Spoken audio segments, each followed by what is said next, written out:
بسم الله الرحمن الرحيم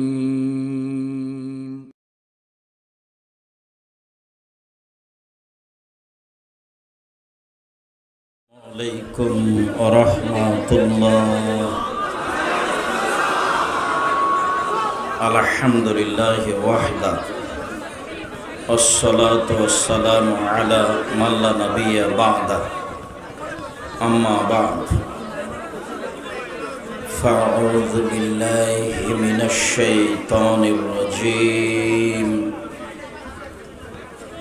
وإذا بشر أحدهم بالأنثى ظل وجهه مسودا وهو كظيم يتوارى من القوم من سوء ما بشر به أيمسكه على هون أم يدسه في التراب. عن المغيرة بن شعبة رضي الله تعالى عنه قال قال رسول الله صلى الله عليه وسلم إن الله حرم عقوق الأمهات وعد البنات ومنوعت রাহ বুখারী ও মুসলিম। সম্মানিত উপস্থিতি, প্রশংসা আল্লাহর জন্য, শান্তি অবতীর্ণ হোক আল্লাহর রাসূলের উপর সাল্লাল্লাহু আলাইহি ওয়াসাল্লাম। এই ছেলে, বসো। তুমি ছেলে মানুষ কি করছো? বসো। এত চিৎকার করে থামাতে হবে? 10 খান মানুষ তার 13 খানে চিৎকার করে শুরু করে ঝামেলা। আপনারা আমার কথায় সাড়া দিবেন না। আমি কোনো পীরও নই, কোনো মুরিদও নই। অত সাড়া দেওয়া লাগবে না, অত হইচই করা লাগবে না। কণ্ঠ বন্ধ করে চুপচাপ কিছুক্ষণ এক খেয়ালে মনোযোগ সহকারে কথা শোনার চেষ্টা করুন। অনেক দূর থেকে অনেক কষ্ট করে খুব ত্যাগ তিতিক্ষা করে এসেছি। মুখে কথা বলে মানুষের উপকার করবেন না। মুখখান বন্ধ করে কারো উপকার করার চেষ্টা করবেন। আমাকে দেখতে পান আর না পান, ফেসবুক ইউটিউবে দিনরাত পক্ষে বিপক্ষে কথা চলছে, ওখানে দেখে রেখেছেন। নতুন কিছু এখানে দেখার নেই। আর আমি নতুন কোনো রূপক কথা বলতেও পারি না। আমি বলেছি আমার দীর্ঘ 30 বছর এই জীবনে আমি কোনোদিন অপ্রয়োজনীয় কোনো বাক্য বলিনি। 90 সাল থেকে নিয়ে আজ অবধি আমি কোনোদিন কোনো মাযহাব নিয়ে কথা বলিনি। 90 সাল থেকে নিয়ে আজ পর্যন্ত আমি কাউকে কটাক্ষ করে লক্ষ্য করে কথা বলিনি, কোনো দিন নয়। তবে আমি বলেছি এদেশের শতকরা 95 জন বক্তা মিথ্যুক। আমি বলিনি ইনি মিথ্যুক, এ কথা আমি বলিনি। আমি বলেছি শতকরা 98 জন মুফাসসির মিথ্যুক, তবে আমি বলিনি ইনি মিথ্যুক, এ কথা আমি বলিনি। আমার এই কথাটি তদন্ত করার জন্য রাসূল সাল্লাল্লাহু আলাইহি সাল্লামের পক্ষ থেকে একটা নীতিমালা পেশ করি। ঠিক এই কথা বলেও সাড়া দেবেন না, আমি এটা পছন্দ করি না। এক পর্যায়ে আমি কড়া করে কঠোর করে বললে আপনি কষ্ট পাবেন, এটা আমি চাই না। আপনি চুপচাপ বসে থাকুন, আমি আপনার কিছু না কিছু উপকার করব ইনশাআল্লাহ। আব্দুল্লাহ ইবনে আমর রাদিয়াল্লাহু তাআলা আনহু বলেন, রাসূল সাল্লাল্লাহু আলাইহি ওয়াসাল্লাম বলেছেন, বাল্লিগু আন্নী ওয়ালা আয়া, আমার একটি কথা জানা থাকলে অন্যকে বলো। এটা আল্লাহ রাসূলের আদেশ। ধর্মীয় একটা কথা যদি আপনার জানা থাকে তাহলে আপনি আরেকজনকে বলবেন, বলতে আপনি বাধ্য। যেমন আপনার পাশে একজন বাম হাতে চা খাচ্ছে, আপনাকে বলতে হবে, আপনি বলতে বাধ্য। বাক্যটা এত জোরালো যে চাঁপাইনবাবগঞ্জের ভাষাতে বলতে হবে, আপনি তো বলবেন আপনার বাপকে বলতে হবে, মানে বলতেই হবে, আপনি চুপ থাকতে পাবেন না। একটা লোক বাম হাতে চা খাচ্ছে, আপনি চুপ থেকে গেলেন, এটা হবে না, বলতেই হবে আপনাকে। এই কথাটা রাসূল সাল্লাল্লাহু আলাইহি ওয়াসাল্লাম আবার এইভাবে বলেছেন যে লা ইয়াকুলান্না আহাদুকুম বিশিমালিহি ওয়া লা ইয়াশরাবান্না বিহা ফাইনা শায়তান ইয়াকুলু বিশিমালিহি ওয়া ইয়াশরাবু বিহা। অবশ্যই তোমাদের কোনো ব্যক্তি যেন বাম হাতে না খায়, বাম হাতে পান না করে। কেন? শয়তান বাম হাতে খায়, শয়তান বাম হাতে পান করে। অতএব বাম হাতে খাও পান করা কাজটি শয়তানের কাজ, তোমরা ডান হাতে খাও। আয়েশা রাদিয়াল্লাহু তাআলা আনহা বলেন, ইয়াদু রাসূলিল্লাহি সাল্লাল্লাহু আলাইহি ওয়াসাল্লাম ইমনা লিতাআমিহি ওয়া তুহুরিহি। রাসূলের ডান হাতটা ছিল খাদ্যের জন্য আর পবিত্র জিনিস ব্যবহারের জন্য। ওয়ায়াদুহুল ইসরা, আর রাসূলের বাম হাতখান ছিল লে বাউলিহি ওয়ালি কাযারিন, পেশাব পায়খানার জন্য আর অপবিত্র জিনিসের জন্য। তো যে হাত দিয়ে পানি খরচ করা হয়, পেশাব পায়খানায় ব্যবহার করা হয়, খারাপ জিনিস ধরা হয়, সেই হাত দিয়ে খেতে হবে। মানুষ এত নিকৃষ্ট জীব হয়ে যাবে, এইটা আল্লাহর নবী চান না। তো আল্লাহ নবী বলেছেন, পৃথিবীর মানুষ বাল্লিগু আন্নী ওয়ালা আয়া, আমার একটি কথা জানা থাকলে অন্যকে বলো। তো কেউ বাম হাতে খাচ্ছে, তো আমাকে বলতে হবে দয়া করে ডান হাতে খান, এটা রাসূলের আদেশ। 2, ওয়া হাদিসু আন বানি ইসরাইল ওয়ালা হারাজ, বানি ইসরাইলের কাহিনী বলো, কোনো দোষ নেই, এটা আল্লাহ রাসূলের আদেশ। বানি ইসরাইলের কাহিনী কি? হাজার বছর আগে কিছু ঘটনা ঘটেছে, সেই ঘটনাগুলি বলতে হবে। এই ছেলে, তোমরা এখানে কি করছো? দায়িত্বশীল হলে থাকো, নলে এখানে আর থাকলে মুখ বন্ধ করে রাখতে হবে। এরা যদি কথা বলে প্রমাণ হয়, তাহলে এখান থেকে এদেরকে সরে যেতে হবে।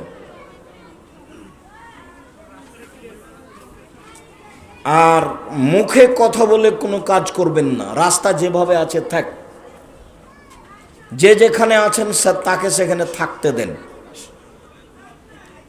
হাজার বছর আগের কাহিনীর নাম বানি ইসরায়েলের কাহিনী। তো আল্লাহ নবী বললেন যে বানি ইসরায়েলের কাহিনী বলো, এতে কি আছে? যেমন একটা বলি আপনাকে, বুখারী মুসলিমে একটা হাদিস এসেছে যে ইশতারা রাজুলুন মিন রাজুলিন আকারান, একটা লোকের কাছে জমি কিনে নিয়েছে। ফাওয়াজাতা ফি আকারিহাল জাররা, তারপর জমি চাষ করতে গিয়ে জমিতে একটা স্বর্ণের পাতিল পেয়েছে। ফাকাল আল আরদ খুয যাহাবাকা মিন্নি, তো জমিওয়ালাকে ক্রেতা বলছে যে আপনি আপনার স্বর্ণের পাতিল নেন। ইশতারাতু মিনকাল আরদ ওয়ালাম আবতা মিনকা যাহাব, আপনার কাছে জমি কিনে নিয়েছি, পাতিল কিনে নিনি, স্বর্ণের পাতিল আমি নিব না, জমি ক্রেতা বলছে। তখন জমি বিক্রেতা বলছে বেতলার জমা ফিয়া, আরে বলেন কি আপনি? জমি বিক্রি করেছি, জমিতে যা ছিল সব বিক্রি করেছি, আমি স্বর্ণের পাতিল নিব না। স্বর্ণের পাত্র, স্বর্ণের পাতিল, এও নেবে না, ওও নেবে না। তা আল্লাহর নবী যে বানি ইসরায়েলের কাহিনী বলতে বললেন, তো এতে কি লাভ আছে? বানি ইসরায়েলের কাহিনী শুনলে ঈমান বৃদ্ধি হয়।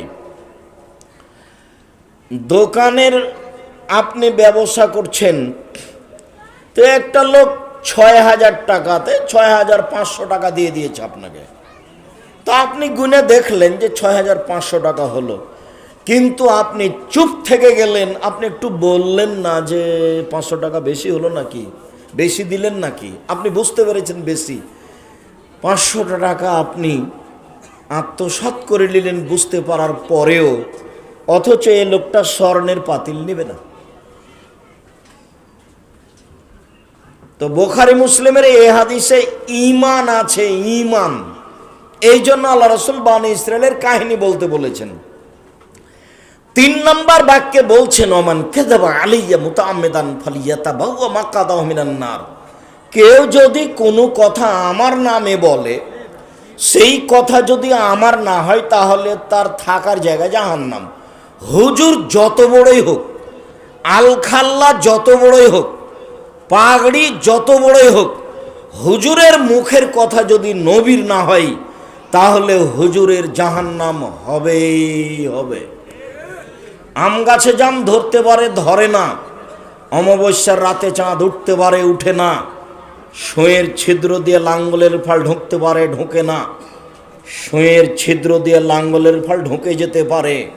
আম গাছে জাম ধরে যেতে পারে, অমাবস্যার রাতে চাঁদ উঠে যেতে পারে, এগুলো ঘটে যেতে পারে। আমি যেই কথা বললাম এতে সন্দেহ আছে বলে কিয়ামত পর্যন্ত যদি মানুষ চেষ্টা করে, সরিষা ঢোকাতে পারবে না। যা বলছি তাই থাকবে। তার নাম বুখারী মুসলিম। অর্থাৎ হুজুরের মুখের কথা যদি নবীর না হয় তাহলে হুজুরের জাহান্নাম হবে হবে। হুজুরের বক্তব্য তাকে ঠেকাতে পারবে না, হুজুরের হজ উমরা তাকে ঠেকাতে পারবে না, হুজুরের তাসবিহ তাহলিল তাকে ঠেকাতে পারবে না। এই ছেলে,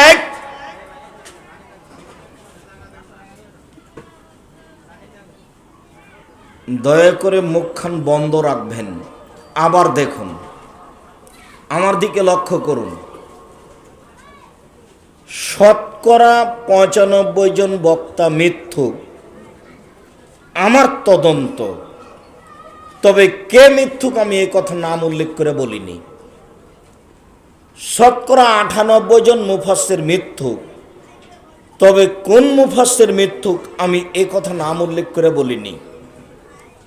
আমি দলিলে পেশ করেছি যে আল্লাহর নবী 3টা বাক্য বললেন। এক, আমার একটি কথা জানা থাকলে অন্যকে বলো। 2, বনী ইসরাইলের কাহিনী বলো। 3, কেউ যদি কোনো কথা আমার নামে বলে, সেইটা যদি আমার না হয় তাহলে তার থাকার জায়গা জাহান্নাম। 3 নম্বর বাক্যটা আল্লাহ রাসূল কেন বললেন? 3 নম্বর বাক্যটার প্রয়োজন বুঝতে পারছি না। যদি এইভাবে আল্লাহ রাসূল বলতেন তাহলে মনে হচ্ছে যে খুব ভালো হতো। কি, আমার একটি কথা জানা থাকলে অন্যকে বলো, বনী ইসরাইলের কাহিনী বলো, তাহলে তোমরা জান্নাত পাবা। তাহলে কথাটার মিল হচ্ছে। এক, আমার একটি কথা জানা থাকলে অন্যকে বলো। 2, বনী ইসরাইলের কাহিনী বলো। 3, তাহলে তোমরা জান্নাত পাবা। কথাটার মিল থাকতো, কিন্তু মিল বুঝলাম না। এক, আমার একটি কথা জানা থাকলে অন্যকে বলো। 2, বনী ইসরাইলের কাহিনী বলো। 3, কেউ যদি কোনো কথা আমার নামে বলে, সেটা যদি আমার না হয় তাহলে তার থাকার জায়গায় জাহান্নাম। তার মানে বনী ইসরাইলের কাহিনী বলো, এই কথা ঠিক, তবে কাহিনী মিথ্যা হলে তোমার জন্য জাহান্নাম বরাদ্দ আছে আগে থেকেই। আমার একটি কথা জানা থাকলে অন্যকে বলো, এই কথা ঠিক, তবে তুমি যেটা মুখ দিয়ে বের করছো সেটা যদি আমার না হয় তাহলে তার থাকার জায়গায় জাহান্নাম। খুব সাবধান। আল্লাহুম্মা সাল্লি আলা সাইয়্যিদিনা মাওলানা নবিয়ানা মুহাম্মদ। এইটা পড়লে কি হবে তা আমি বলছি না।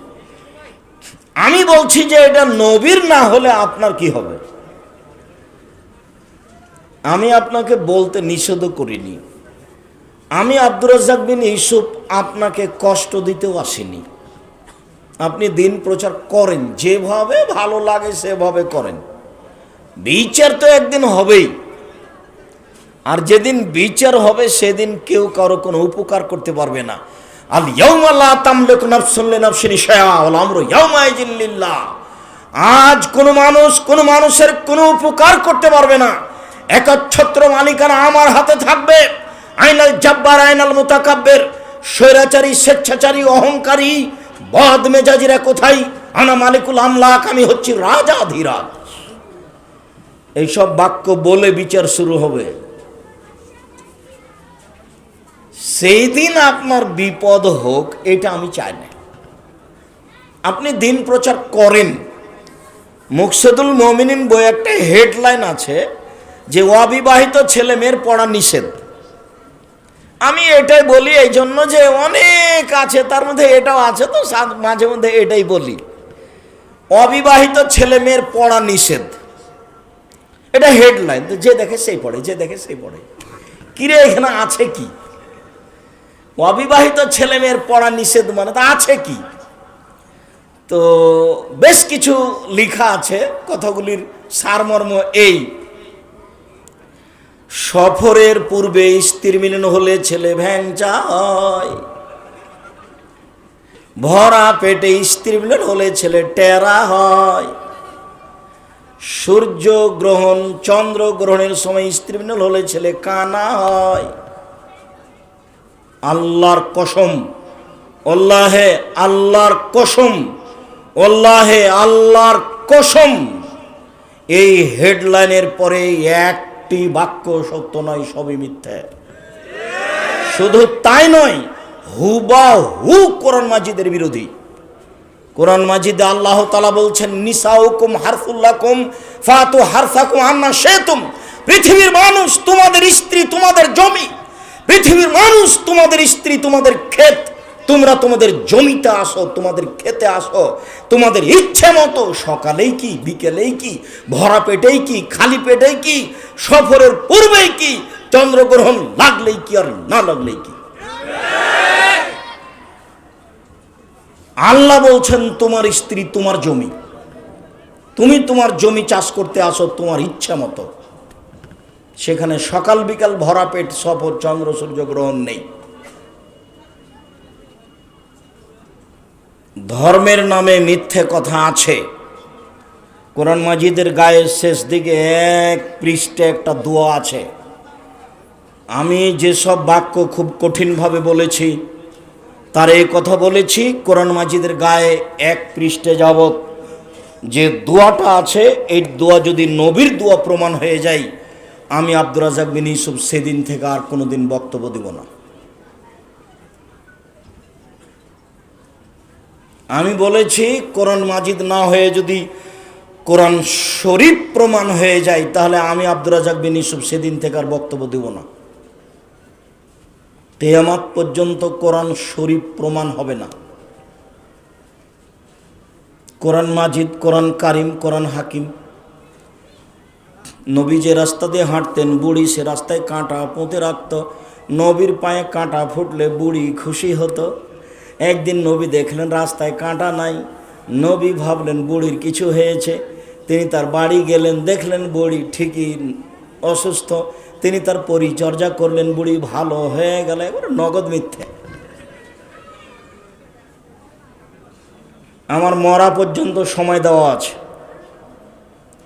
কোনদিন প্রমাণ হয়ে গেলে আমি জাতির সামনে আসবো না, কথা নতুন নয়। 3 ফুট পর পর দাঁড়াতে হবে, এটা যদি কোনোদিন প্রমাণ হয়ে যায় শরীয়তে, তো আমি জাতির সামনে কথা বলবো না।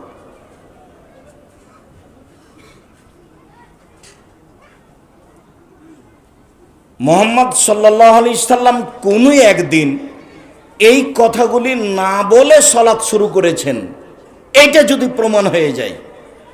আল্লাহর নবী 23 বছর জীবনে কোনো একদিন কোনো এক অক্ত এই কথাগুলি না বলে সালাত শুরু করেছেন। কাতার সোজা করুন, প্রাচীরের মতো হয়ে দাঁড়ান, ফাঁকা বন্ধ করুন। ওই যে দেখছি 2 জনের ফাঁকা দিয়ে শয়তান ঢুকছে ছাগলের বাচ্চার মতো। কাতার সোজা করুন, প্রাচীরের মতো হয়ে দাঁড়ান। মান সাদ্দা ফুরজাতান বানাল্লাহু লাহু বাইতান ফিল জান্নাহ, কেউ যদি দুইজনের ফাঁকা বন্ধ করে তাহলে তার জন্য আল্লাহ জান্নাতে ঘর বানাবেন। 23 বছর জীবনে কোনো একদিন কোনো এক ওয়াক্ত না বলে সালাত শুরু করে দিয়েছেন, এইটা যদি প্রমাণ হয়ে যায় তাহলে আমি আব্দুর রাজ্জাক বিন ইউসুফ আর কোনোদিন বক্তব্য দেব না। আমি জাতির সাথে ওয়াদাবদ্ধ। জাতির ক্ষতি করতে আসিনি। জাতির যদি রাস্তাঘাট করে দিতে না পারি, জাতির যদি স্কুল কলেজ করে দিতে না পারি, জাতিকে চূড়ান্ত সঠিক ধর্ম দিতে পারবো ইনশাআল্লাহ। ধর্মের ব্যাপারে জাতিকে ফাঁকি দিয়ে পরকাল হারাতে রাজি নই। সম্মানিত দিনী ভাই বোন, সূচনায় একটা কথা বলে রাখলাম, ভিড়ের কারণে বিষয় উল্লেখ না করেই কথা বলা আরম্ভ করেছি। আমার একটি কথা জানা থাকলে অন্যকে বলো, 1। 2, বানী ইসরায়েলের কাহিনী বলো। 3, কেউ যদি কোনো কথা আমার নামে বলে, সেটা যদি আমার না হয় তাহলে তার থাকার জায়গা জাহান্নাম। যেটাই আপনি বলবেন। যদি আপনি বলেন সালাম ফেরার পরে আসসালামু আলাইকুম রহমতুল্লাহ, আসসালামু আলাইকুম রহমতুল্লাহ, তার ওর মাথায় হাত দিতে হবে, দেন, ভালো কথা দেন, আমি দিতে নিষেধ করিনি। তবে আপনি যে মাথায় হাত দিতে বললেন, এইটা যদি নবী না বলে থাকেন তাহলে আপনার কি হবে, সেইটা আমার কথা। বালাগাল্লাহ বিকামালিহি কাশাফাদ্দজা বিজামালিহি হাসনাত জামিউ খিসালিহি সাল্লু আলাইহি ওয়া আলিহি। আপনি এই দুরূদ পড়েন, আপনাকে আমি নিষেধ করিনি। আমি শিরক বলি না, বিদাত বলি না, যা মনে লাগে সেটা করেন, কিন্তু এইটা যদি নবীর না হয় তাহলে আপনার কি হবে। হাদিস কিন্তু বুখারী মুসলিম। এইখানে একটা কোরআন মাজিদের আয়াত বলে আলোচনায় চলে যাই। আলোচনা হলো নারীদের মর্যাদা ও অধিকার। আজকের সংক্ষিপ্ত আলোচনা কি বিষয়ে? নারীদের মর্যাদা ও অধিকার, এই নিয়ে আমরা সংক্ষিপ্ত কথা বলবো। তো আমরা এই ভিড়ের কারণে, হইচইয়ের কারণে প্রসঙ্গ ছাড়াই কথা শুরু করেছি। তো এই কথার সাথে আর একটি কথা, আল্লাহ তাআলা বলছেন, ইয়া আইয়ুহাল্লাযীনা আমানু, হে পৃথিবীর বিশ্বাসী মানুষ, যারা আল্লাহকে বিশ্বাস করো, নবীকে বিশ্বাস করো, পরকালকে বিশ্বাস করো, তোমরা আল্লাহকে মানো। 2, নবীকে মানো। 3, ওয়ালা তুবতিলু আমালাকুম, তোমরা তোমাদের আমলকে বাতিল করো না। এই 3 নাম্বার বাক্যের সাথে আগের 2টি বাক্যের কোনো মিল নেই। এইটা আপনাকে আমি 2-1 মিনিট বলি, কোনো দিকে লক্ষ্য করবেন না। তোমরা যারা পরে ক্যামেরা নিয়ে আসলে চলে এসেছো, আমি আর কিছু বলতে চাচ্ছি না, তবে তোমরা দ্রুত মানুষের সামনে থেকে সরে পড়ো। আর আমার ছবি এভাবে ধরতে হবে না। যারা বক্তব্য রেকর্ডিং করছে, ধরছে, তারাই যথেষ্ট। আমি স্বইচ্ছায় কোনো ছবি উঠাই না, আমি কাউকে উঠাতেও দিই না। যদি আপনি দেখতে পান কখন সে কিভাবে করছে তা আমার জানা নাই। 1, আল্লাহকে মেনে চলো।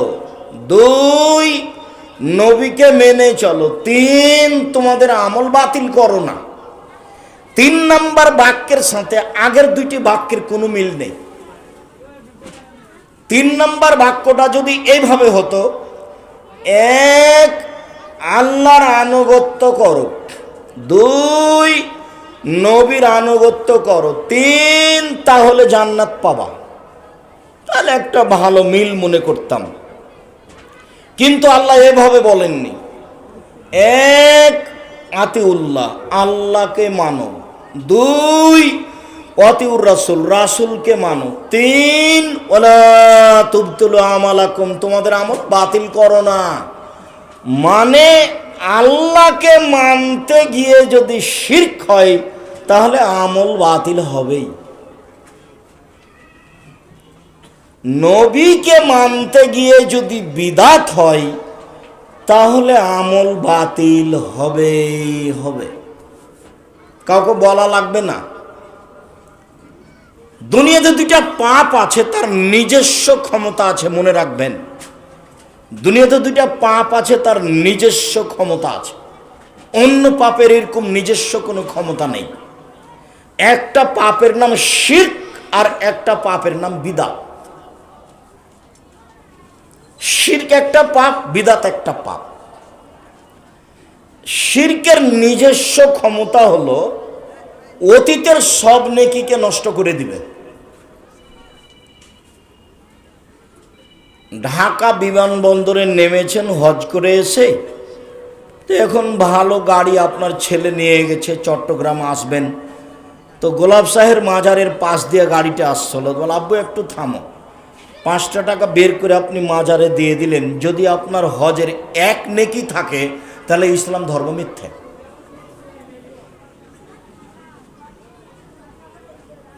শিরক করলে অতীতের নেকি নষ্ট হয়, আল্লাহ বলেছে। শিরক করলে আল্লাহকে অপমান করা হয়, শিরক করলে আল্লাহকে খাটো করা হয়। অপমান খাটো বুঝেন? চাঁপাই নবাবগঞ্জ রাজশাহীতে জামা কলা, জোড়া কলা মা চাচিরা খেতে দেয় না। মা চাচিরা বলে না না না না না, জামা কলা খেয়েও না, নইলে যমজ সন্তান হবে। আরে যমজ সন্তান দিতে পারে আল্লাহ, আমার চাচি বলছে দিতে পারে কলা। তাহলে আল্লাহর মান সম্মানকে খাটো করা হলো না বাড়িয়ে দেওয়া হলো? শিরকে আল্লাহকে অপমান করা হয়, শিরক করলে আল্লাহকে খাটো করা হয়, শিরক করলে আল্লাহকে হেয় তুচ্ছ করা হয়। শিরক মানুষ নেকির কাজ মনে করে করে, ভালো কাজ মনে করে করে। চট্টগ্রাম থেকে গাড়ি ছুটেছে, ঢাকা যাবে, বারবার ড্রাইভার কন্ট্রাক্টরকে বলছে মাজারে 10টা টাকা দাও, মাজারে 10টা টাকা দাও, মাজারে 10টা টাকা দাও। তার মানে ড্রাইভারের মাথাতে কাজ করছে যে মাজারে 10টা টাকা দিলে গাড়িটা আমার অ্যাক্সিডেন্ট হবে না। তার মানে ড্রাইভারের ধারণা যে কাজটা ভালো। যারা মাজারে জিনিস দেয়, টাকা দেয়, ছাগল দেয়, তারা কি পাপ মনে করে দেয়? নেকি মনে করেই দেয়। শিরক মানুষের ধারণায় নেকির কাজ। শিরক করলে আল্লাহকে অপমান করা হয়, শিরক করলে আল্লাহকে হেয়তুচ্ছ করা হয়, শিরক করলে আল্লাহকে খাটো করা হয়, শিরক করলে অতীতের নেকি নষ্ট হয়ে যায়। ওর ক্ষমতা, নিজস্ব ক্ষমতা। বিদাতের নিজস্ব ক্ষমতা আছে। বিদাত করলে ইবাদত কবুল হয় না।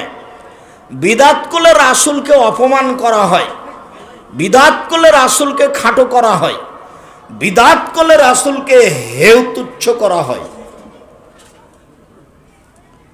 মুহাম্মদ সাল্লাল্লাহু আলাইহি সাল্লাম বলেছেন,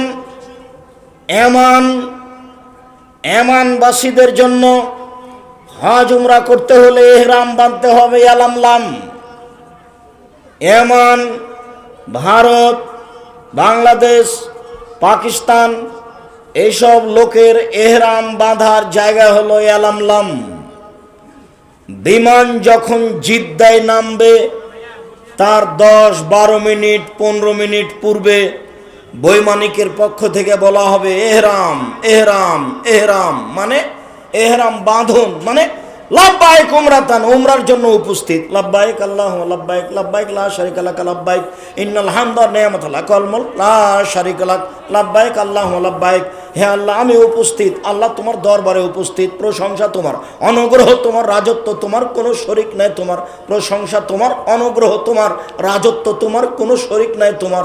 লাব্বাইক আল্লাহুম্মা লাব্বাইক লাব্বাইক লা শারীকা লাক লাব্বাইক ইন্নাল হামদা ওয়া নি'মাতা লাক ওয়াল মুলক লা শারীকা লাক। তা আমিও হজের উদ্দেশ্যে ঢাকা বিমানবন্দরে না ঢুকে হাজি ক্যাম্পে ঢুকলাম।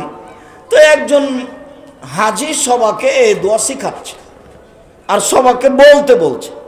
তা আমি বলছি যে মৌলানা সাহেব, এহরাম যে ইয়ালাম নামে বাঁধতে হবে, তো আপনি যে এখানে বাঁধিয়ে দোয়া পড়াচ্ছেন, তখন আমাকে বলছে যে বাড়িতে বাঁধলেও হবে। নবী বলেছেন ইয়ালাম লাম, আর আমি বলছি বাড়ি। এরই নাম অপমান, এরই নাম বিদাত। হুজুরের হজ হয়নি, আবার তাকে হজ করতে হবে, এই কথাই ঠিক। কোন মায়ের বেটা জোর দিয়ে মুখের উপরে কিছু বলতে পারে, দলিল দিতে পারবে না। আল্লাহর নবী বলেছেন মানাওয়া মুহদাসান লাইফ বলা আনহা আদল সার। কেউ যদি বিদাতকে আশ্রয় দেয় তাহলে সে তার ফরজ ইবাদত নফল ইবাদত কোনোটাই কবুল হবে না। হাদিস বুখারী মুসলিম, বুখারী মুসলিম, আবু দাউদ, নাসাই, তিরমিজি, ইবনে মাজাহ, বাইহাকি, দারিমি, দায়লামি, দারিকুতনি, মুসলিম সাহিবনা, সহিহ ইবনে হিব্বান, সহিহ ইবনে আবওয়ানা, মুসনাদে হাকিম, মুসনাদে বাজ্জার, মুসনাদে আহমদ, মুসনাদে আলা। পৃথিবীতে যত হাদিস গ্রন্থ আছে সব হাদিসে আছে কেউ যদি বিদাত করে তাহলে তার ইবাদত কবুল হবে না। বিদাত হলো মানুষের ধারণায় নেকির কাজ। বিদাত হলো মানুষের ধারণায় নেকির কাজ। জাবের বলছেন যে আল্লাহর নবী লাকিয়া আহাদুনা সাদিকাহু আও আখাহু, আমাদের কোন ব্যক্তি তার বন্ধুর সাথে তার ভাইয়ের সাথে সাক্ষাৎ করে, তো যখন সাক্ষাৎ করে আয়ানহানি লাহু, সাক্ষাতের সময় তার জন্য একটু নত হবে কি আসসালামু আলাইকুম এই বলে নত হবে কি কালালা, না না না না না না। আফাই আলতা যে মোহ, তাকে জড়িয়ে ধরবে কি কালালা, না না না না না। আফা ইউকাব্বিলহু, তাকে ধরে চুমা দিবে কি কালালা, না না না। আফা ইয়াখুযু বিয়াদিহি ওয়াইসফেহু, তার হাতটা ধরে তার সাথে মুসাফা করবে কি কালা, নাম হ্যাঁ। আসসালামু আলাইকুম, দুইটা হাতের তালু মুখামুখি হবে, এর নাম মুসাফা। সাফন মানে হাতের তালু, দুই হাতের তালু মুখামুখি হবে, তার নাম মুসাফা। এর ব্যতীত যা কিছু হবে সবই নবীকে অপমান করা। এখন হাত বুকে দেন, আর নাহলে মুখে দেন, আর নাহলে এরকম করেন, আর নাহলে বাঁকা হন, আর নাহলে গালে চুমা দেন, আর নাহলে সিজদায় পড়ে যান, যা করবেন একটা সমর্থন নেই। আমার মরা পর্যন্ত সময় থাকলে এর কোনো বাড়বে না এর চেয়ে।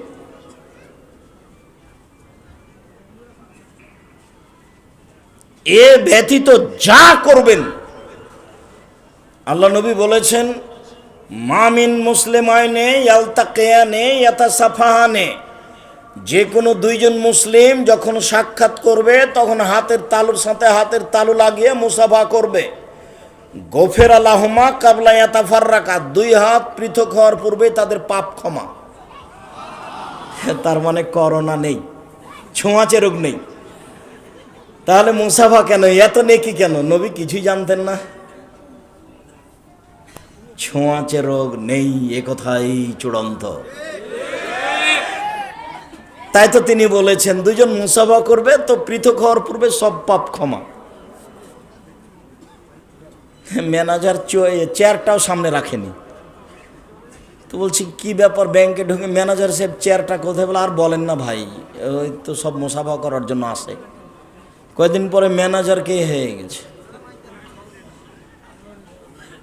সম্মানিত দিনী ভাই বোন, করোনা যদি পৃথিবী সৃষ্টির 50,000 বছর পূর্বে লিখা থাকে তাহলে আজ ধরবে, আর যদি 50,000 বছর পূর্বে না লিখা থাকে, যাকে করোনা হয়েছে তার গায়ের উপরে যদি উঠে থাকেন তবু আপনাকে করোনা ধরবে না, এটাই তাকদীর।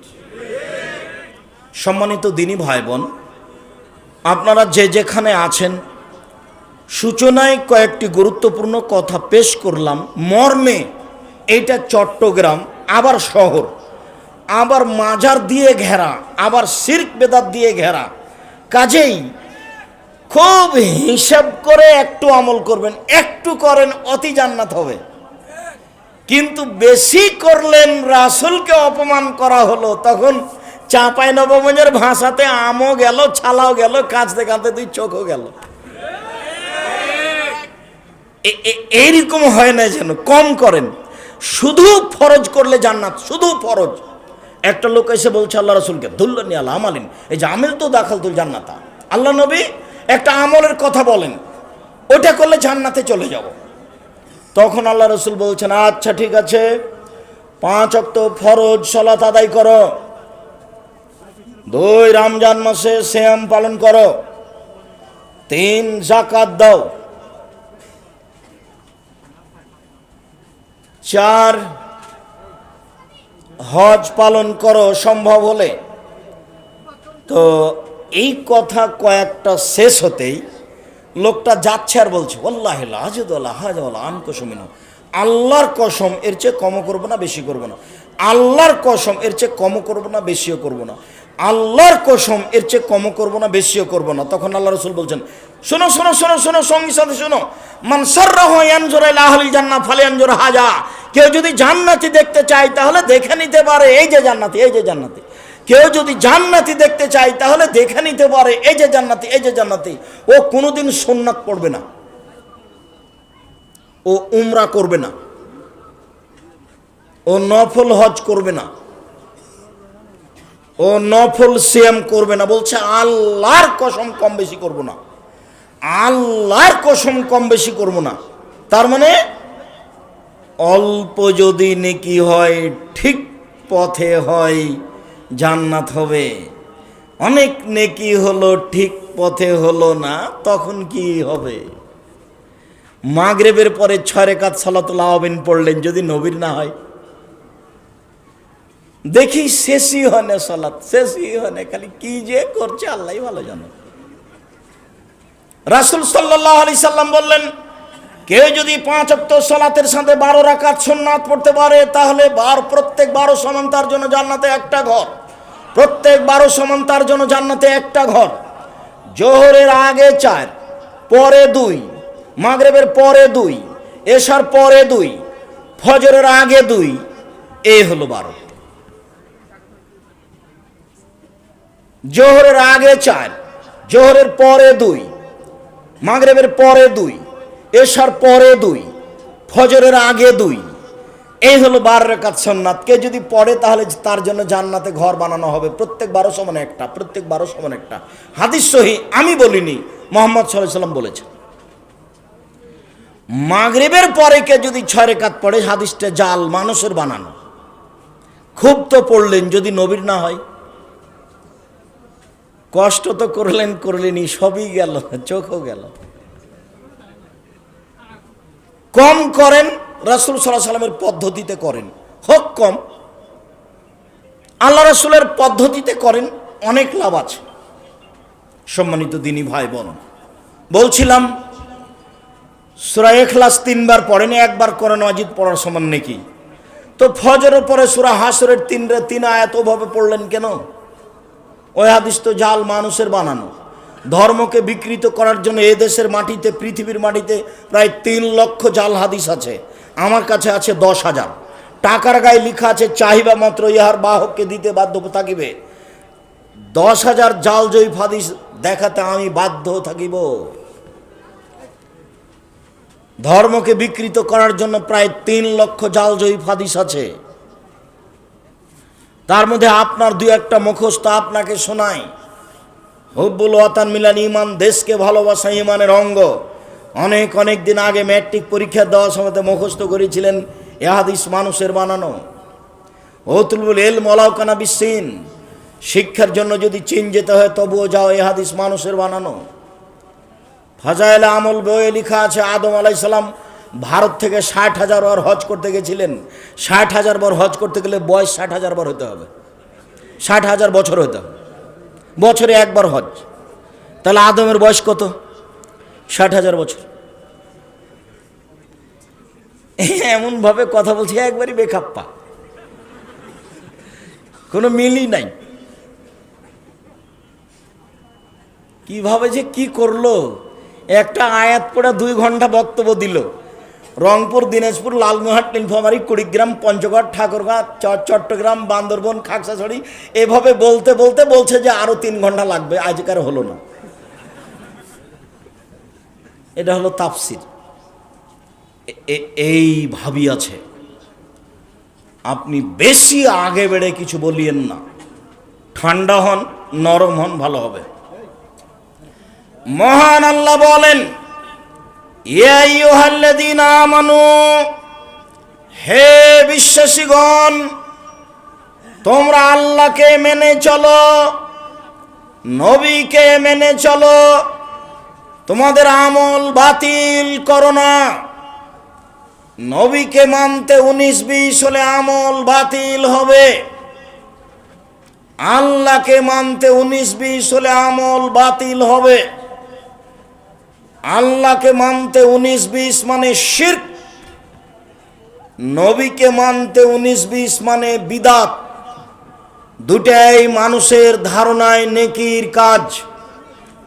আল্লাহর নবী বলেছেন, মান তাআল্লাকা তামিম ফাকাদ আশরাকা, কেউ যদি তাবিজ গলায়, কোমরে, হাতে, বাহুতে ঝুলায় তাহলে সে শিরক করলো। হুজুর কোরআন মাজিদের আয়াত লিখে তাবিজ দিয়ে 5 ওয়াক্ত ইমামতি করছে, কোনো সমস্যা নেই। অথচ আল্লাহ রাসূল বলছেন কেউ যদি মাদুলি ঝুলায় তাহলে তা শিরক করলো।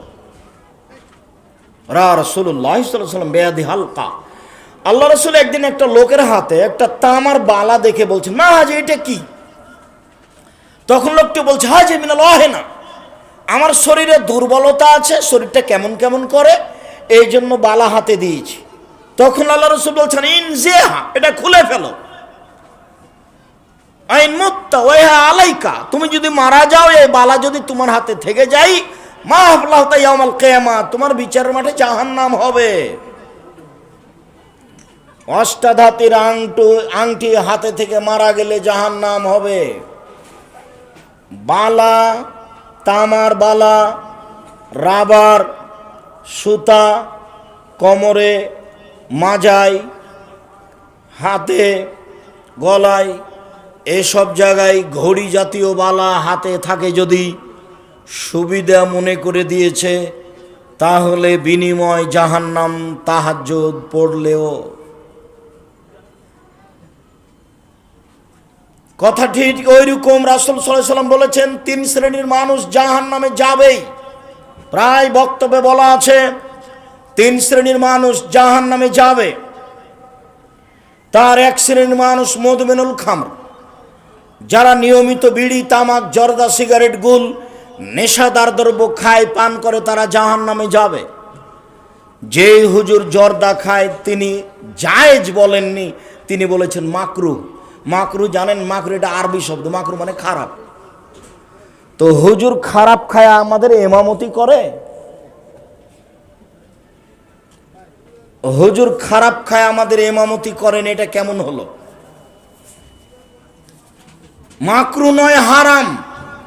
বিড়ি, তামাক, জর্দা, সিগারেট, গুল, নেশাদার দ্রব্য কেউ যদি খায় 40 দিন আল্লাহকে নিজের দিকে করতে পারবে না। কেউ যদি খায় তাহলে 40 দিন তার ইবাদত কবুল হবে না। আব্দুর রাজ্জাক সাহেব, বিড়ি, জর্দা, সিগারেট, মদ এর প্রমাণ আপনার কাছে কি?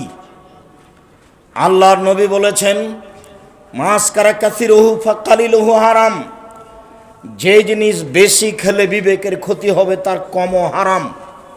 এই একটি বাক্য কিয়ামত পর্যন্ত হারাম জিনিসকে হারাম প্রমাণ করার জন্য যথেষ্ট। 250 জর্দা এখন একজন মানুষকে খাওয়িয়ে দেন, বা হাফ কেজি, তারপর দেখেন তার বিবেকের ক্ষতি হয় কি না। হাফ কেজি জর্দা খেয়ে যদি বিবেকের ক্ষতি হয় তাহলে জর্দার একটা কণাও হারাম। আমি খাই জর্দা, সেই জন্য আমি মাকরুহ বলেছি, তবে আমি জায়েজ বলিনি। হুজুর খারাপ জিনিস খেয়ে আমাদের ইমামতি করেন, দুই, আর রাজলাতু মিনান নিসায়ে, পুরুষের বেশধারী নারী, যারা পুরুষের জুতা স্যান্ডেল পরে, যারা পুরুষের শার্ট প্যান্ট পরে, যারা পুরুষের পোশাক পরে, তারা জান্নাতে যাবে না। হজ করলেও নয়, তাহাজ্জুদ পড়লেও নয়। যেসব নারী পুরুষের পোশাক পরে, পুরুষের জুতা স্যান্ডেল ভিন্ন, মহিলার জুতা স্যান্ডেল ভিন্ন, পুরুষের জামা কাপড় ভিন্ন, মহিলার জামা কাপড় ভিন্ন, কেউ যদি পুরুষের পোশাক পরে তাহলে ও জাহান্নামে যাবে, এ কথা রাসূল সাল্লাল্লাহু আলাইহি সাল্লাম বলেন, আমি বলিনি। তিন, অদায়ুস, যে তার বাড়িতে বেহায়াইর সুযোগ দিয়েছে সে হলো দায়ুস। মুরব্বী 3 চিল্লায় লন্ডন গেছে আর বেটি চট্টগ্রাম বিশ্ববিদ্যালয়ে পড়ে, মদখোরের সাথে ঘুরে কত গল্প করে তা আপনার নজরে আছে। আর উনি ওখানে তাসবি টিপছেন, উনি তাসবি দিয়ে জান্নাত কিনতে চান, আর মেয়ে প্রেম দিয়ে জাহান্নাম কিনতে চায়। দুইটা মুখামুখি আছে। ধর্মকে পাগল মনে করিয়েন না। ধর্ম রাজশাহী চাঁপাইনবাবগঞ্জের হাওয়াই লাড্ডু নয়। ধর্ম একটা নীতির নাম। এই ছেলে, কারো গায়ে হাত লাগিয়ে থাকবে না, তুমি এক খেলে আমার দিকে চেয়ে থাকো। ধর্ম কোনো খেল তামাশার জিনিস নয়। মসজিদে ঢুকলে আল্লাহুম্মা ইফতাহলি আবওয়াবা রাহমাতিক বলতে হয়। বিছানে শুইতে গেলে আল্লাহুম্মা বিসমিকা আমতু আহিয়া বলতে হয়। পেশাব পায়খানায় গেলে আল্লাহুম্মা ইন্নী আউযু বিকা মিনাল খুবুস ওয়াল খাবায়েস বলতে হয়। পশু জবাই করলে বিসমিল্লাহ আল্লাহু আকবার বলতে হয়। লিফটে উঠে উপর দিকে যেতে থাকলে আল্লাহু আকবার বলতে হয়। নিচে দিকে যেতে থাকলে সুবহানাল্লাহ বলতে হয়। তাহলে বোঝা যাচ্ছে ধর্ম একজনের কথাতে চলে, তার নিয়মে চলে। একটাই দোয়া যদি পেশাব করার সময় বলি, ওই দোয়াই যদি মসজিদে ঢোকার সময় বলি, ওই দোয়াই যদি বিছানে শোয়ার সময় বলি, ওই দোয়াই যদি লিফটে উপরে যেতে বলি, তাহলে চলবে না। কেন? নিয়ম এরকম নয়। ধর্ম একজনের কথাতে চলে, যার নাম মুহাম্মদ সাল্লাল্লাহু আলাইহি সাল্লাম। যে ধর্মে 1 গিলাস পানি পান করলে 5টা বিধান লাগে, সেই ধর্ম কোনো পীর মুরিদ দিয়ে চলে না। সেই ধর্ম কোনো বড় হুজুর দিয়ে চলে না। সেই ধর্ম কোনো ব্যক্তি দিয়ে চলে না। 1 গিলাস পানি পান করলে 5টা বিধান লাগে। 1, ডান হাতে ধরতে হয়। 2, বিসমিল্লাহ বলতে হয়। 3 শ্বাসে পান করতে হয়। 4, বসে পান করতে হয়। কোনটা ছুটলো?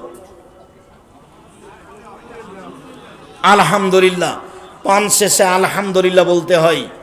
1 গিলাস পানি পান করলে যে ধর্মে 5টা বিধান লাগে, সেই ধর্ম কি মানুষের কথা দিয়ে চলে? এইটুকু বিশ্বাস রাখতে হবে। যুবক, আমি তোমার কিছু না কিছু উপকার করব ইনশাআল্লাহ। তুমি কথাকে মূল্যায়ন করার চেষ্টা করো, বক্তব্যের সাথে মুনাফিকি করার চেষ্টা করিও না। আমি তোমার জন্য এসেছি মুরব্বী, আমি আপনার জন্য এসেছি খুব কষ্ট করে। আমি নিজস্ব কোনো স্বার্থে আসিনি। আমার জীবনে এক পা আমি কোনোদিন স্বার্থে ফেলিনি। 90 সাল থেকে নিয়ে এখন পর্যন্ত কেউ যদি প্রমাণ করতে পারে আব্দুর রাজ্জাক সাহেব একদিন আমার কাছে পথ খরচ পাথেয় চেয়েছিল, এই দীর্ঘ 30 বছরে আমি কোনোদিন কারো কাছে পথ খরচ পাথেয় চেয়েছি, এটা প্রমাণ হয়ে গেলে আমি জাতির সামনে কথা বলবো না। বাড়িতে 3 মাস থাকার পরে যদি শরীয়তের ব্যতিক্রম দেখা যায়, পর্দার ব্যাঘাত দেখা যায়, আমি জাতির সামনে কথা বলবো না। হারাম রুজি ভক্ষণ করি এমন কিছু প্রমাণ হয়ে গেলে আমি জাতির সামনে কথা বলবো না। আমার একাধিক দিনের কথা, জাতিকে ফাঁকি দিতে আসেনি। অতএব মুরব্বী, আপনার কাছে বিনীত অনুরোধ, রাগ না করে কথা মেনে চলার চেষ্টা করুন। যুবক, তুমি বক্তব্যের সাথে মুনাফিকি করো না, তুমি বক্তব্যকে মূল্যায়ন করার চেষ্টা করো। তোমাকে আমি প্রেমের গল্প করতে, মোবাইলে মেয়ের সাথে কথা বলতে নিষেধ করেছি, তোমাকে আরো বলেছি, শোনো, তুমি যদি আজকে প্রেমের গল্প বন্ধ করতে পারো, যে কোনো বিপদ থেকে আল্লাহ তোমাকে রক্ষা করবে। হাদিস বুখারী মুসলিম। তুমি যদি আজ থেকে এই জেনার কথা কর্ম বন্ধ করতে পারো, তাহলে আল্লাহ তোমাকে যে কোনো বিপদ থেকে বাঁচাবে। প্রমাণ ওই যে ওই যে ওই যে ওই যে ওই যে 3 জন লোক গর্তে আটকা পড়েছিল, তার একজন বলল আমি আমার বাপ মাকে ভালোবাসি, একজন বলল যে আমি একটা লোককে কাজে নিয়েছিলাম, টাকা দিতে চাইলাম, নিল না, চলে গেল। ওর টাকা দিয়ে আমি ছাগল গরু অনেক করলাম, একদিন এসে বলছে আমাকে টাকা দেন আমার একদিনের কাজের। আমি বললাম ছাগল সব নিয়ে যাও। তা আমাকে বলছে মজাক করবেন না, একদিনের টাকা দেন। আরে যাও, তোমাকে মজাক করিনি, সব নিয়ে যাও। তা আমি এই কাজটা ভালো কাজ করেছি, আমাকে বাঁচাতে হবে এই গর্ত থেকে। আরেকজন বলছে আমার চাচাতো বোনের সাথে চুক্তি হয়েছিল, আমি যদি 100টা স্বর্ণ মুদ্রা দিতে পারি তাহলে সে আমার সাথে জেনায় লিপ্ত হবে। তা আমি হাড় ভাঙা পরিশ্রম করে 100টা স্বর্ণ মুদ্রা নিয়ে উপস্থিত হলাম। আমি জেনায় বসেছি, জেনা করব। তখন আমার চাচাতো বোন বলছে আব্দুল্লাহ ইত্তাকিল্লাহ, এ আল্লাহর বান্দা, আল্লাহকে ভয় কর রে। বলার সাথে সাথে আমি উঠে গেছি, তো তুমি আমাকে বিপদ থেকে বাঁচাও। তা আল্লাহ বলছেন যে তোমাকে বিপদ থেকে বাঁচালাম। যুবক, তুমি যদি এই প্রেমের গল্প বন্ধ করতে পারো, তাহলে পৃথিবীর যে কোনো বিপদ থেকে তুমি বেঁচে যাওয়া। হাদিস বুখারী মুসলিম। তুমি শুনে রেখো, তুমি যদি আল্লাহর ভয়ে এই কাজ বন্ধ করতে পারো, তাহলে বিচারের মাঠে 8 শ্রেণীর মানুষ বিশেষ ছায়াতলে থাকবে, তার মধ্যে তুমিও থাকবা। 7 শ্রেণীর মানুষ। এক শ্রেণীর হচ্ছে কোন সুন্দরী সম্ভ্রান্ত পরিবারের যুবতী মেয়ে জেনার দাওয়াত দিল, তখন তুমি বললে ইন্নী আখাফুল্লাহ, আমি আল্লাহর ভয় করি। তুমি বিচারের মাঠে বিশেষ ছায়াতলে থাকবা, এ কথা আল্লাহর নবী বলেন। হাদিস বুখারী মুসলিম। তোমার সাথে যদি কোনো মেয়ে এরকম কথা বলে, তাহলে তুমি উত্তরে বলবে আমি আল্লাহকে ভয় করি, আমি তোমার সাথে কথা বলতে চাই না। এর বিনিময় হলো জান্নাত। সকল পুরুষ নারীকে বলছি, আপনি যদি অশ্লীল, অপছন্দ, অন্যায়, খারাপ কাজ ছেড়ে দিতে পারেন, তাহলে আল্লাহ বলেছেন আমি তাকে জান্নাতুল মাওয়া দিব। অনাহান নাফসা আনিল হাওয়া ফাইনাল জান্নাতা হিয়াল মাওয়া। যে ব্যক্তি নিজেকে অশ্লীল, অপছন্দ কাজ থেকে বিরত রাখবে, আমি আল্লাহ তাকে জান্নাতুল মাওয়া দিব। যুবক, বক্তব্যকে মেনে চলার চেষ্টা করো। উপস্থিত বৈঠকের দিনই মুসলিম বোন, মাইকের আওয়াজ যত দূর পর্যন্ত যাচ্ছে, সকল দিনী বোনকে বক্তব্য মূল্যায়ন করার জন্য আন্তরিকভাবে অনুরোধ জানাচ্ছি। সম্মানিত দিনী ভাই বোন, মহান আল্লাহ বলেন, ওয়াইদা বুশরা আহাদুহুম বিল উনসা যাল্লা ওয়াজহুহু মুসওয়াদ্দান। হাজার হাজার বছর পূর্বে, জাহেলিয়াতের যুগে, ইসলাম আসার পূর্বে যদি কারো মেয়ে সন্তান জন্ম নিত, তাহলে বাপের মুখ কালো হয়ে যেত। মেয়ে মানে বিপদ। বাপে চিন্তা করত অপমান অবস্থায় মেয়েকে রেখে দিব, আইয়ুমসিকু আলা হুনিন আম ইয়াদুসসহু ফিত তুরাব, না মাটিতে পুঁতে দিব। যদি মেয়েকে মাটিতে পুঁতে দিই, বালাই চলে গেল। যদি মেয়েকে মাটিতে পুঁতে দিই, বালাই চলে গেল। মেয়েকে যদি জীবিত রাখি, তাহলে অপমান সুনিশ্চিত। কোরআন মাজিদের আয়াত প্রমাণ করছে মেয়েদেরকে মাটিতে পুঁতে দেওয়া হতো। মুগিরা ইবনে শুবা রাদিয়াল্লাহু তাআলা আনহু বলেন, রাসূল সাল্লাল্লাহু আলাইহি সাল্লাম বলেছেন, নিশ্চয় আল্লাহ হারামা উকুকাল উম্মাহাত, বাপ মায়ের সাথে খারাপ আচরণ হারাম করেছেন। 2, জীবিত মেয়েকে মাটিতে পুঁতে দেওয়া হারাম করেছেন। 3, কৃপণতাকে হারাম করেছেন। অত্র বুখারী মুসলিমের হাদিস প্রমাণ করে জীবিত মেয়েকে মাটিতে পুঁতে দেওয়া মহাপাপ। কোরআন এবং হাদিস প্রমাণ করে মেয়েদেরকে মাটিতে পুঁতে দেওয়া হতো, জীবিত মেয়েকে। তার মানে মেয়েদের দাম জাহেলিয়াতের যুগে ছিল না। আজও ইহুদিরা মেয়েদের দাম দেয় না, খ্রিস্টানেরা মেয়েদের দাম দেয় না। তাদের স্কুল কলেজে বিবাহ শাদীর প্রয়োজন নেই, জীবিকা নির্বাহ হবে পশু প্রাণীর মতো। তারা মেয়েদেরকে বাড়িতে রেখে দিতে পারে, কোনো সমস্যা নেই। বৃদ্ধ পিতা মাতা বৃদ্ধ আশ্রমগারে চলে যাবে, এটাই তাদের সিদ্ধান্ত। ইহুদি খ্রিস্টান মহিলাদের দাম দেয় না। বুখারী মুসলিমের এক হাদিসে এসেছে, মহিলারা যদি ঋতুবতী হতো লাম ইয়াকুলুহা, তারা তাদের সাথে খেত না।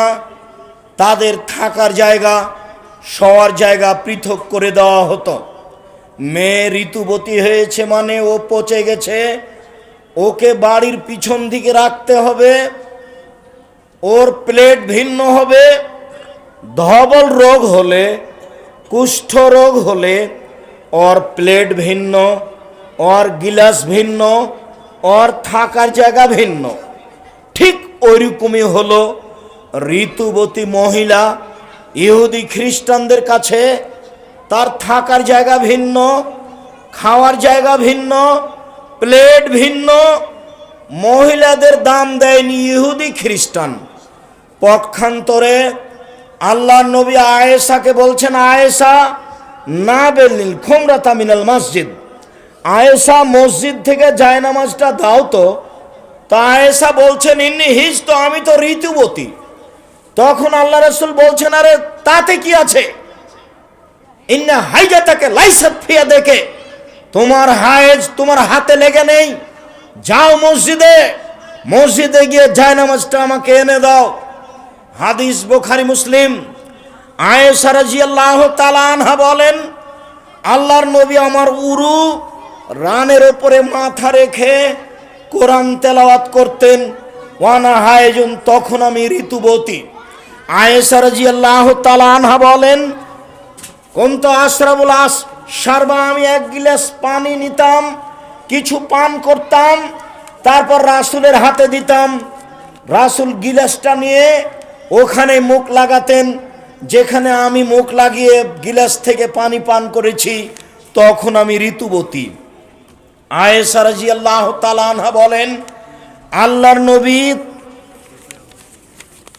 রমজান শেষে ইতিকাফে বসেছেন। আমি ঋতুবতী মহিলা, মাথাটা আমার দিকে আগিয়ে দিলেন, আমি মাথা ধুয়ে দিলাম, মাথার চুল চিরুনি করে দিলাম, তখন আমি ঋতুবতী। আয়েশা রাদিয়াল্লাহু তাআলা আনহা বলেন, একটি চাদরের অর্ধেক আমার গায়ে, অর্ধেক রাসূলের গায়ে। রাসূল নামাজ সালাত আদায় করেন, আমি তখন ঋতুবতী। ইহুদি খ্রিস্টান বলছে ঋতুবতী হয়েছে মানে পচে গেছে, ওকে বাইরে রাখো। আর রাসূল সাল্লাল্লাহু আলাইহি সাল্লাম ঋতুবতী নারীর সাথে এমন আচরণ করছেন। ইহুদিরা দাম দেয়নি, খ্রিস্টানেরা দাম দেয়নি, দিয়েছে ইসলাম, দিয়েছে মুহাম্মদ সাল্লাল্লাহু আলাইহি সাল্লাম। কি তাদের দাম দিয়েছেন আল্লাহর নবী, তা আপনাকে বাস্তবে বুঝাতে অক্ষম। আজও হিন্দুরা মেয়েদেরকে জমি দেয় না, তারা বাপের জমি পাবে না, বিবাহের দিন যা দিল দিল। অথচ আল্লাহ বলেছেন বাপের জমি মেয়ে পাবে 1 ভাগ, ছেলে পাবে 2 ভাগ। কেউ যদি বলে, আব্দুর রাজাক সাহেব এখানে তো একটু বেইনসাফ মনে হচ্ছে, সমান সমান হলেই তো হতো, ও তো বাপের বেটা, এ তো বাপের বেটি, তো সমান সমান নয় কেন? সমান সমানই আছে। বুঝতে ভুল করেছেন। আপনি পেয়েছেন 2 ভাগ, আর আপনার বউ স্ত্রী নিয়ে এসেছেন 1 ভাগ, এই যে হলো 3 ভাগ। আপনার বোন নিয়েছেন 1 ভাগ, আর আপনার দুলাভাই ভগ্নিপতি নিয়েছে 2 ভাগ, এই যে দেখেন তাদের হলো 3 ভাগ। তো সবই তো ঠিকই আছে। আব্দুর রাজ্জাক সাহেব আর একটু বলবেন কি? এখনো অস্পষ্ট লাগে, কেন কেন জানি লাগে যে ভাই হলো 2 ভাগ, বোন হলো 1 ভাগ। এই জন্য যে বাপ যখন মারা যায় তখন আত্মীয় স্বজন সবাই এই বাড়িতে আসে। এইটা হলো বাপের বাড়ি। মেয়ের বিবাহ হয়ে গেছে, আত্মীয় স্বজন কেউ আর মেয়ের বাড়িতে যায় না, এখানে আসে। তাহলে খরচ বেশি আছে, এখানে জমি বেশি লাগবে।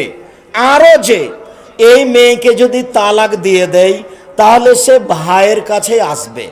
আবার বিবাহ দেওয়ার দায়িত্ব কার উপরে আছে? ভাইয়ের উপরে আছে। সার্বিক ঝামেলা বাপ থেকে বের হয়ে কার উপরে বর্তাবে? ভাইয়ের উপরে বর্তাবে। এই কারণে এখানে জমি বেশি লাগবে। সম্মানিত দিনী ভাই বোন, মহিলাদের উপরে ইসলাম অন্যায় করেছে এ কথা ঠিক নয়। মহিলাদের মান মর্যাদা আল্লাহ দিয়েছেন, নবী দিয়েছেন। যদি কোনো মহিলা পয়সা উপার্জন করে নিজের মান মর্যাদা রক্ষা করতে চাই তাহলে তা ভুল হবে।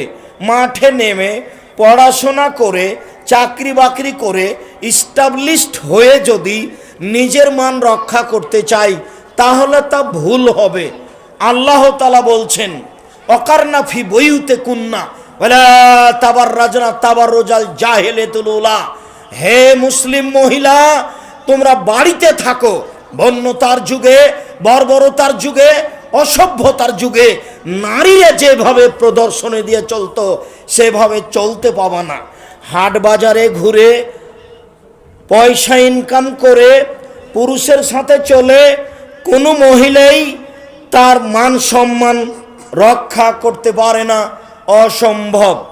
বাড়িতে থেকেই তার মান সম্মান রক্ষা করতে পারে। মহান আল্লাহ বলেন, ইয়া আইয়ুহান নবী কুল্লি আজওয়াজিকা বানাতিকা নিসাইল মুমিনিন।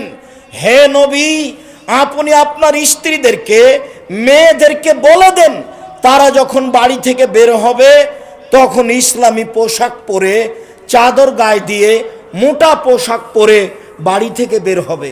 শেষ ভাষণে মুহাম্মদ সাল্লাল্লাহু আলাইহি সাল্লাম বললেন, পৃথিবীর মানুষ, ফাত্তাকুল্লাহ ফিন্নিসায়ে, মহিলাদের ব্যাপারে তোমরা আল্লাহকে ভয় করো। ইন্নাকুম আখাযতুমুহুন্না বিকালিমাতিল্লাহ, আল্লাহর কালেমায় তোমরা মহিলাদেরকে বাড়িতে নিয়ে এসেছো, তার আদেশে তার লজ্জা স্থানকে বৈধ করেছ। তোমাদের উপরে রয়েছে রিজকুহুন্না ওয়া কিসওয়াতুহুন্না, তাদের থাকার দায়িত্ব তোমাদের উপরে, তাদের খাওয়ার দায়িত্ব তোমাদের উপরে। আমি বিদায় হজের শেষ ভাষণে পৃথিবীবাসীকে বলে যাচ্ছি, মহিলাদের খাওয়ার থাকার জিম্মেদারি তোমাদের পুরুষদের উপরে, মহিলাদের পোশাক পাতির জিম্মেদারি তোমাদের পুরুষদের উপরে। বুখারী মুসলিম। অতএব কোনো মহিলা গার্মেন্টসে চাকরি করে টাকা ইনকাম করে নিজের মর্যাদা রক্ষা করবে, ব্যাংকে চাকরি করে, কলেজ বিশ্ববিদ্যালয়ে চাকরি করে, অফিস আদালতে চাকরি করে নিজের মর্যাদা রক্ষা করবে, এই সিদ্ধান্ত ভুল। এটাই জাহেলিয়াত, এটাই বন্যতার যুগ, এটাই বর্বরতার যুগ, এটাই অসভ্যতার যুগ। মাটিতে মেয়েকে পুঁতে দেওয়ার দিন আবার চলে এসেছে। তাই তো সেই দিন লোকটি বলল, সকালে খবর নেই আম্মু কেমন আছো, বিকালে খবর নেই আম্মু কেমন আছো, আম্মু একটু অসুবিধা হলে আমাকে বলিও, টাকা পাঠাবো, হোটেলে গিয়ে খেয়ে নিও আম্মু। বলতে বলতে হঠাৎ একদিন শুনলো মেয়ে বিশ্ববিদ্যালয় থেকে আর একজনের সাথে বের হয়ে গেছে। তখন বাপে বলছে, তোকে ত্যায্যপুত্র করলাম, তোকে ত্যায্যপুত্র করলাম, তোকে ত্যায্যপুত্র করলাম, তোকে যদি পাই তাহলে চিটাগাংয়ের পাশে যে সাগর রয়েছে এই সাগরে তোকে ভাসিয়ে দিব টুকরা টুকরা করে। কেন? আম্মু কোথায় চলে গেল? আম্মু কেটে গেল। এটার নাম জাহেলিয়াত। জাহেলিয়াতের যুগ আবার ফিরে এসেছে। সম্মানিত দিনী ভাই বোন, মহিলারা বাড়িতে থেকে তাদের মর্যাদাকে রক্ষা করতে পারে। কলেজ বিশ্ববিদ্যালয়ে ঘুরে হাট বাজার করে তাদের মর্যাদা রক্ষা করতে পারে না। কই, আমরা তো হাট বাজারে যাই না, আমাদের মহিলারা তো হাট বাজারে যায় না, আমরা তো বেঁচে আছি, আমাদের তো কোনো সমস্যা বুঝতে পারি না। এই মেয়ে, তোমাকে নিত্যদিন বাজার করা লাগে কেন? তোমার গায়ে ফ্যাশন বোরকা কেন? এই মেয়ে, তোমার গায়ে ফ্যাশন বোরকা কেন? তুমি কি দেখাতে চাচ্ছ এই দিয়ে? শরম করো না? তুমি লজ্জা করো না? তোমার একটু হায়া হয় না? আব্দুর রাজ্জাক সাহেব, আমাদের অপমান করবেন না। আপনাকে অপমান করিনি, আপনাকে তো আয়েশার মতো মনে করি, খাদিজার মতো মনে করি। কিন্তু আপনার পাশে যে আর একটা মেয়ে বসে আছে, তার পেট পিট দেখা যাচ্ছে, ওর ব্যাপারে আপনি কি বলতে চান? জাতির ধ্বংস করে তাহাজ্জুদ পড়ে জান্নাত কেনার চেষ্টা করিয়েন না। ফ্যাশন বোরকা পরে নিজের সম্মান রক্ষা করার চেষ্টা করিয়েন না। এ কথাই চূড়ান্ত আজকের আলোচনার শেষ কথা। এ কথাই চূড়ান্ত। আমি যা বলেছি, মহিলাদেরকে বাচ্চা লালন পালন করার জন্য সৃষ্টি করা হয়েছে, এ কথাই চূড়ান্ত।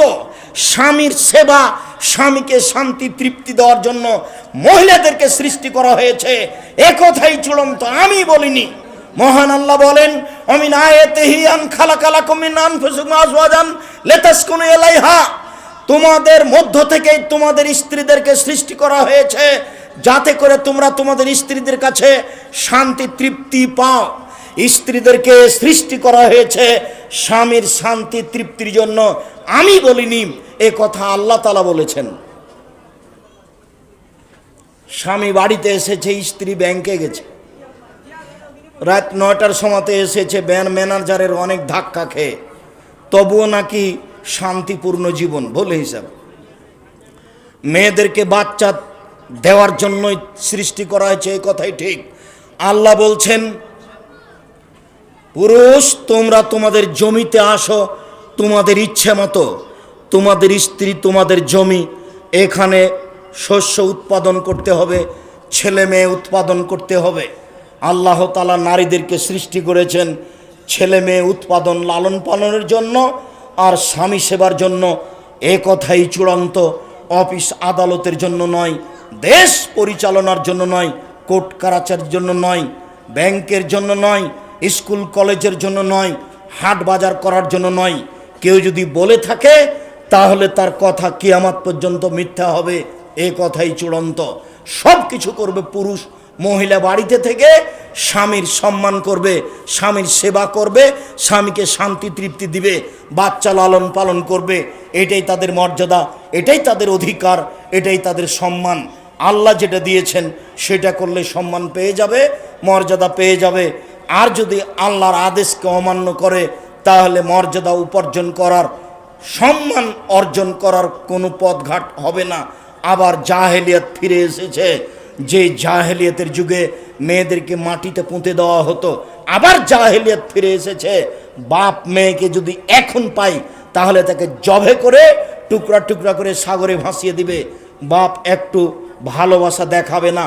একটু আগে শতবার এই মুখে বাপ বলছিল আম্মু আম্মু, এই বলতে বলতে চট করে বাপ মুখের শব্দ পাল্টে দিয়েছে, এরই নাম পরিস্থিতি। সেই সময়ে মেয়েদের উপরে ভালোবাসা বাপের ছিল না, এ কথা নয়। পরিস্থিতি বাপকে বাধ্য করেছে মেয়েকে মাটিতে পুঁতে দিতে। এখন পরিস্থিতি বাধ্য করছে বাপকে মেয়েকে টুকরা টুকরা করে বস্তায় ভর্তি করে সাগরে ভাসিয়ে দিতে। এরই নাম জাহেলিয়াত।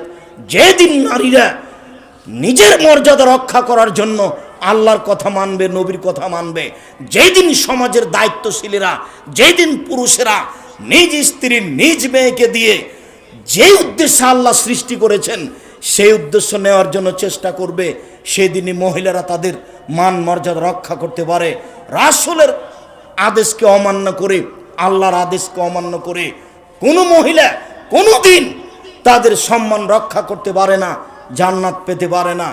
অতএব মহিলাদেরকে জাহান্নাম থেকে বাঁচাতে হলে আপনাকে আমাকে সবাকে সোচ্চার হতে হবে। তাদের উপার্জন থেকে ফিরিয়ে নিয়ে আসতে হবে।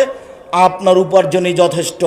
যদি আপনার ভাগ্যে লেখা থাকে ভিক্ষা করে খাওয়া, আপনি যদি বেতন পান 2 লক্ষ আর আপনার স্ত্রী যদি বেতন পায় 2 লক্ষ, 4 লক্ষ, তবু 10 বছর পরে দেখা যাবে যে ভিক্ষের ঝুলি টাকা নেই। এই ছেলেটা ফুটপাতে কাপড় বিক্রি করত, একটা কাপড়ের দাম ছিল 200, ও বিক্রি করেছে 2000-এ। খুব ফুর্তি, বউয়ের সাথে গল্প করছে, কাজ হয়ে গেছে, আরে 2000 টাকা, 200 টাকার জিনিস। 3 মাস পরে দেখছেন দোকানটাই নাই। কাউকে বলা লাগবে না, ক্ষতি এমনিতে নেমে আসবে। আল্লাহ তুমি সর্বশক্তিমান, তুমি সব কিছু করতে পারো, তোমার উপরে আমরা ভরসা রাখি। রাতের অংশে তোমার কাছে আমরা দাবি জানাচ্ছি, আমাদের চট্টগ্রামের পুরুষ নারী, বিশেষ করে এখানে যারা উপস্থিত হয়েছি, তুমি তাদেরকে তোমার রাসূলের পদ্ধতি অনুযায়ী চলার তৌফিক দান করো। সম্মানিত দিনী ভাই বোন, আপনারা জানেন জামিয়া সালাফিয়া ডাঙ্গিপাড়া পবা রাজশাহী, জামিয়া সালাফিয়া রূপগঞ্জ নারায়ণগঞ্জ ঢাকার কথা, আপনারা জানেন বাইতুল হাম জামে মসজিদের কথা। এ দেশে সবচেয়ে সঠিক আকীদার বড় মসজিদ বাইতুল হাম জামে মসজিদ। আর একটা এরকমই বড় মসজিদ রূপগঞ্জ নারায়ণগঞ্জে তৈরি হবে। চট্টগ্রাম আমরা ভাবছি সময়ের গতিতে। এই প্রতিষ্ঠানের জন্য দোয়া করবেন, এই প্রতিষ্ঠানের জন্য, এই মসজিদের জন্য দানের হাত প্রশস্ত করবেন। সকলের জন্য কল্যাণ কামনা করি। যারা এই ব্যবস্থা তৈরি করেছে তাদের কল্যাণ কামনা করি। যারা আমাদের মারা গেছে তাদের জন্য আমরা বলি, আল্লাহ তুমি তাদের কবরের শাস্তি মাফ করো। আমরা যারা অসুস্থ বাড়িতে হাসপাতালে, তুমি তাদের আরোগ্য দান করো। আমরা একমাত্র জামিয়া সালাফিয়া ডাঙ্গিপাড়া পবা রাজশাহী, জামিয়া সালাফিয়া রূপগঞ্জ নারায়ণগঞ্জ ঢাকা এবং অন্যান্য জামিয়া সালাফিয়া যে উদ্দেশ্যে তৈরি হয়েছে, এই জামিয়া সালাফিয়ার মাধ্যমে এদেশের ছেলে মেয়েকে উন্নত মানের বাংলা, ইংরেজি, আরবি শিক্ষার মাধ্যমে অন্যায়ের বিরুদ্ধে লড়তে চাই। এইটা তোমার দরবারে দাবি রেখে, আজকের বক্তব্য মেনে চলার দাবি রেখে আজকের সংক্ষিপ্ত কথা এখানে শেষ করলাম। সুবহানাকা আল্লাহুম্মা ওয়া বিহামদিকা আশহাদু আল্লা ইলাহা ইল্লা আনতা আস্তাগফিরুকা ওয়া আতুবু ইলাইক। আসসালামু আলাইকুম ওয়া রাহমাতুল্লাহ।